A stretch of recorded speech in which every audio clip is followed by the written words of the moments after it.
good morning sa ating lahat dyan. Panibagong araw, panibagong vlog na naman po tayo guys.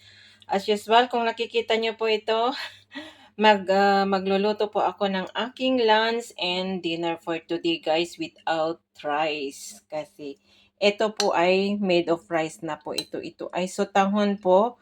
And then yung chicken wings at 2 piraso na yung may laman ng chicken. Ayan guys.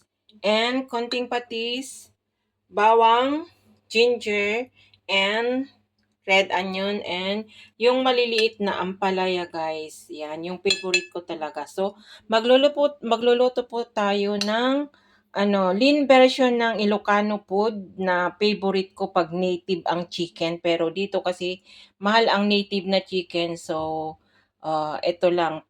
Ito yung preferred ko po guys. So, samahan nyo ako guys sa muling pagluluto ko ng aking food for today. Ayan, ingat and God bless po sa atin lahat guys. Ayan, tara na. Lutuin na natin guys para makakain na po tayo. Hindi po ako nagluto ng kanin. Ito po yung pinaka-rice ko mamaya. So, sa mga hindi pa nakakapanood sa pagluto ko nito na isa na one of my favorite food na Ilocano dish. So, di ko alam kung na-try nyo na ito. Yan. Umpisa na natin, guys. So, ayan guys, magluluto na po tayo. Maglalagay na po tayo ng konting oil sa ating paglulutuan ng aking lunch for today and dinner, guys. Isahan na lang na lutuan to, guys.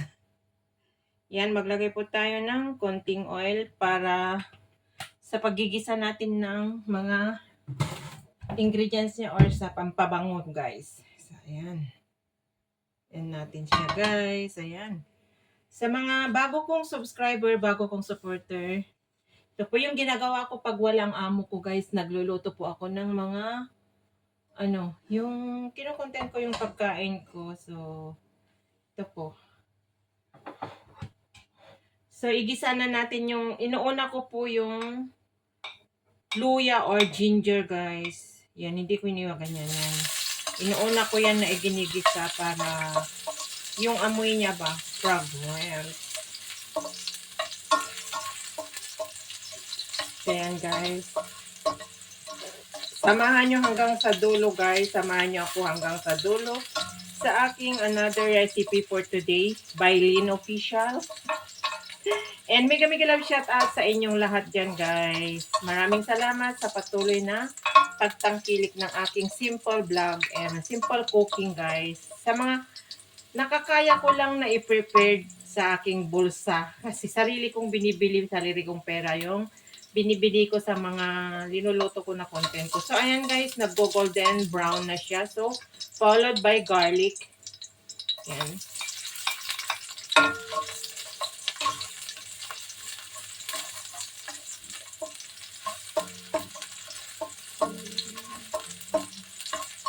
Gisa-gisa natin na yan para maging mabango at nangangamoy bawang at luya na siya. And ilagay na natin yung red onion.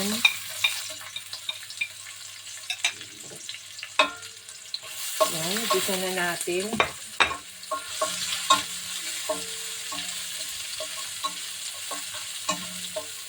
Mas preferred ko kasi nalutuin yung chicken wings ba na ganun tapos yung meron pa naman akong ibang iniwan doon na part of the leg guys, pero tama na yun, nakainin ko for 2 meal.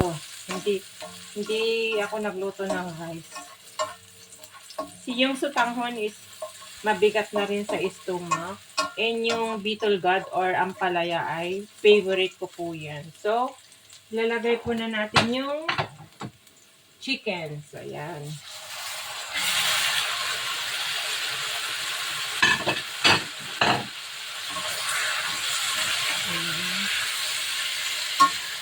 Ihalo na natin. Halo-haluin na natin, guys.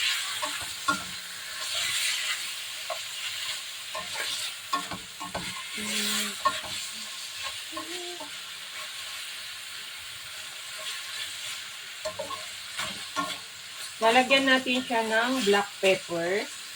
Brown black pepper, guys. Taktakan po natin siya ng ground black pepper. Ganyan. Halo natin yan. Halo-haluin natin.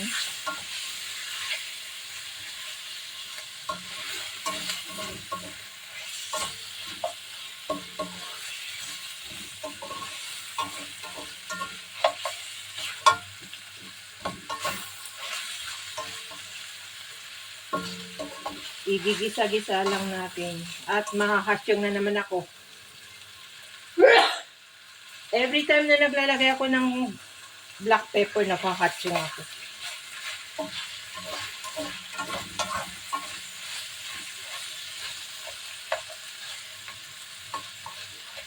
Tapos ilalagay po natin yung yung patis po para malasahan niya ito, and maglalagay po tayo ng tubig para mapalambot ito po, guys.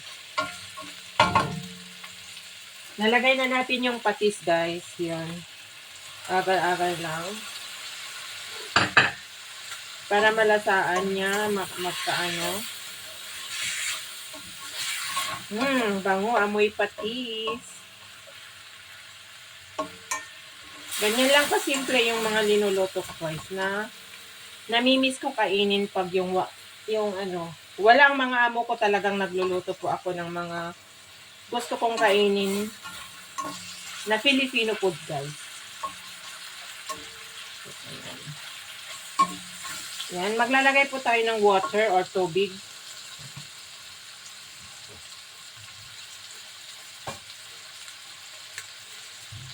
Para palambutin po natin siya. Yan.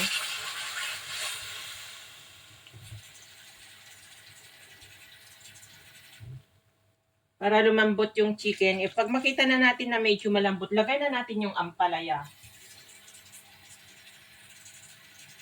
Ampalaya at sotanghon, guys.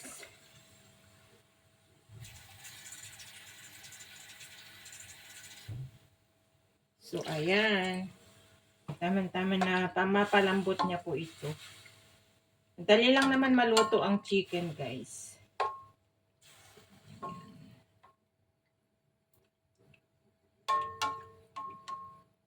Actually, meron din ako dyan sayote na malaki.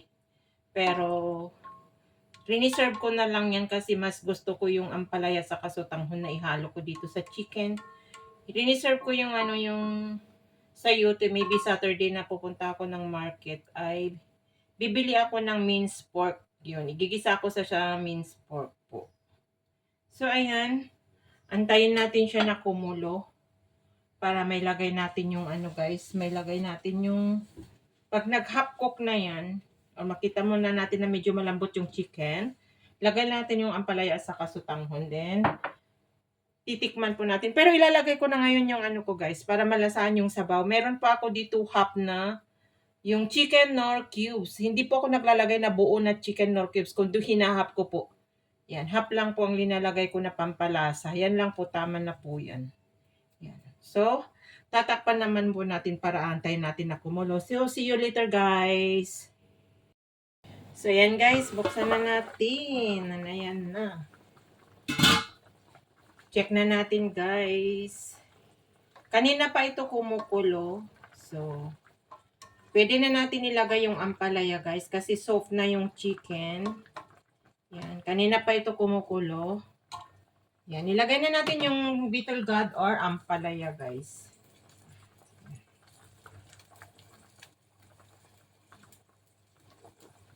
Yummy! Parang nasa Pilipinas po ako. Tapos, hahayaan lang po natin dyan yan na makuluhan. Tatakpan ko ulit siya para maluto. Or, yan. Hindi ko po muna ihahalo, guys. Hayaan lang natin dyan na kumulo. Takpan natin.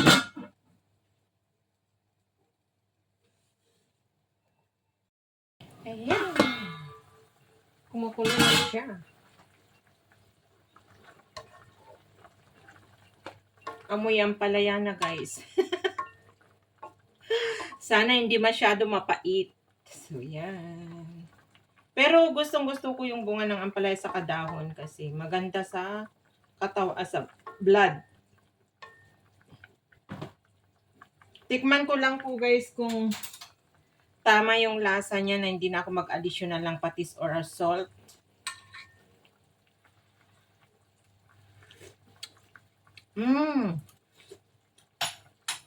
Hindi na po ako magdadagdag ng patis o salt. Tama po yung linagay ko na 2 tablespoon na patis. Tapos linagyan ko siya ng tubig. Saka yung half ng Knorr cubes. Yun lang po ang pinangpalasa ko. So, ayan, there you go. Malapit na po tayo. Ito guys is perfect din sa taglamig. Kung malamig yung lugar nyo, pwede kayo magluto ng ganito kasi yung soup ba, yung sabaw, pwede yung higupin.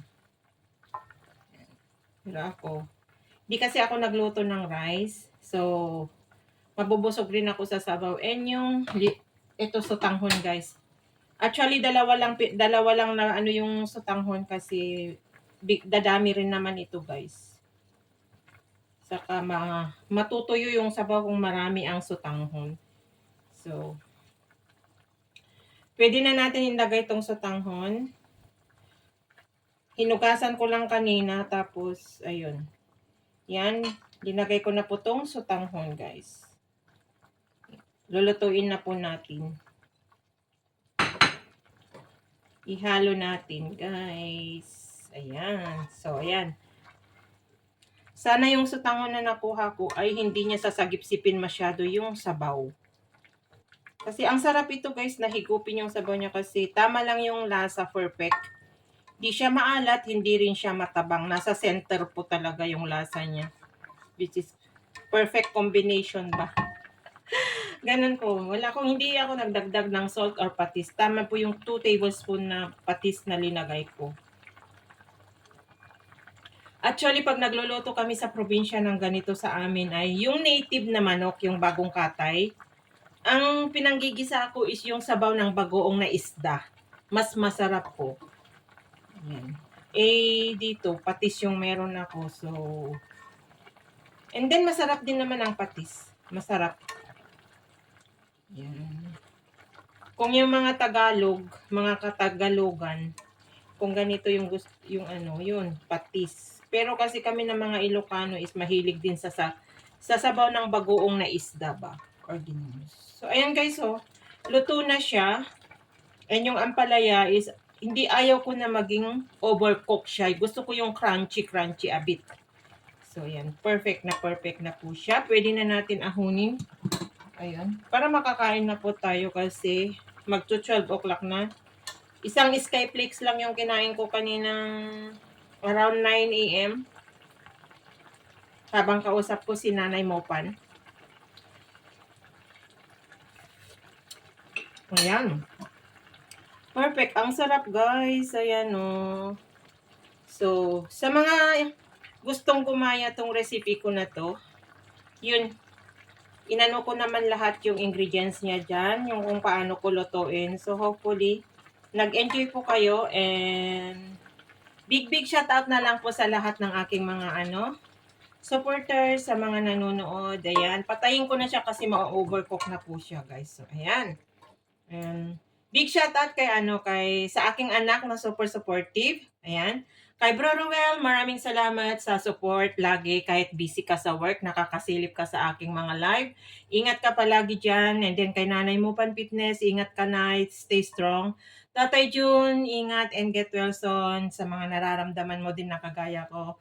Thank you sa time, sa pag-uusap natin na pinapatawa mo ako. Maraming salamat tay. Ingat ka palagi. Drive safe always. Ayan, sa aking mga BFF. Ayan, CCD. Thank you so much. Baby Pau, Ate Estela. Ayan, sa mga inaanak-anakan ko dito sa YouTube. Kay anak Mady My Love. Mag-love shout out. Kay anak Gab.